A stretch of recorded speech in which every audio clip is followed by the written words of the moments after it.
അല്ലാഹു സുബ്ഹാനഹു വ തആല ബഹുമാനിച്ചതിനെ ബഹുമാനിക്കുന്നത് ആരാധനയായതുപോലെ അല്ലാഹു അവഗണിച്ചതിനെ അവഗണിക്കുന്നത് ആരാധനയാണ്. സയ്യിദുനാ റസൂലുള്ളാഹി സ്വല്ലല്ലാഹു അലൈഹി വസല്ലം ഉദ്ഹിയത്തിന്റെ വിഷയം നോക്കുമ്പോൾ കാണാം, അല്ലിമൂ ലഹായാകും, നിങ്ങളുടെ ഉദ്ഹിയത്ത് മൃഗത്തെ നിങ്ങൾ ബഹുമാനിക്കണേ. മറ്റൊരു റിവായത്തിൽ കാണാം, അഹ്സിനൂ ലഹായാകും, നിങ്ങളുടെ ഉദ്ഹിയത്ത് മൃഗത്തെ നിങ്ങൾ നല്ലത് സെലക്ട് ചെയ്യണേ.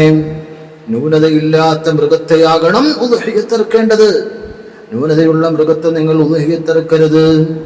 അല്ലിമൂ ലഹായാകും, ന്യൂനതയില്ലാത്ത നല്ല ബഹുമാനമുള്ള മൃഗത്തെ നിങ്ങൾ ഉദ്ഹിയത്തെറുക്കണം. ആ മൃഗത്തെ നിങ്ങൾ ബഹുമാനിക്കണം.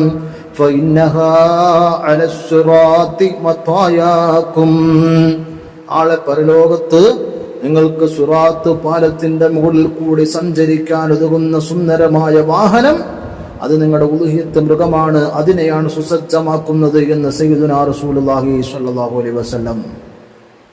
അതുകൊണ്ട് നല്ല മൃഗത്തെ അറിവ് ചെയ്യണം, ആ മൃഗത്തെ ബഹുമാനിക്കുകയും വേണം. അല്ലാഹു തൗഫീഖ് നൽകട്ടെ.